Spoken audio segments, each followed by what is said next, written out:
بغض النظر عن الكركبه اللي انا فيها دي دلوقتي، بس تعالوا ارسموا معايا في كتاب الافكار. ودي القطقوطه بتاعت امبارح. خلاص. المهم مكتوب هنا something you dislike، يعني حاجه انا ما بحبهاش. وانا قعدت افكر كتير قوي ايه اللي انا ما بحبوش، ولقيت يعني مفيش حاجه، بجد مفيش حاجه. بعد كده افتكرت بقى حاجه انا فعلا ما بحبهاش، وقررت ان انا هرسمها. جبت قلم الرصاص السنون، وجبت الاستيكه المعفنه بتاعتي والاستيكه اللي مش معفنه، وقررت بقى ان انا هرسم الحاجه اللي انا ما بحبهاش، بكرهها. حد يعرف يخمن هي ايه من قبل ما تخلص؟ اللي عارف يخمن صح يكتب تحت في الكومنتس، وبعد كده يرد على نفسه في الاخر اذا كان صح او غلط.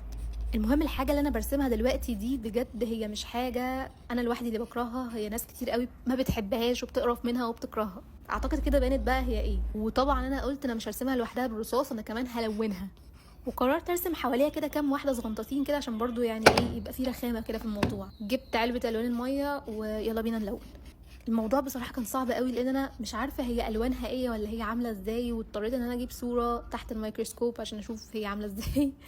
بس يعني طلعت في الاخر شكلها حقيقي شويه، او مش حقيقي، شبه الرخمه اللي احنا بنشوفها كل يوم عندنا. طبعا احنا في مصر بنسميها دبانه او طيره، معرفش انتوا بتسموها ايه. المهم بعد ما خلصت بالوان الميه جبت الوان الخشب وقعدت اعمل كده شويه تفاصيل في الرسمه. والجناح بجد كان اصعب حاجه تترسم بجد.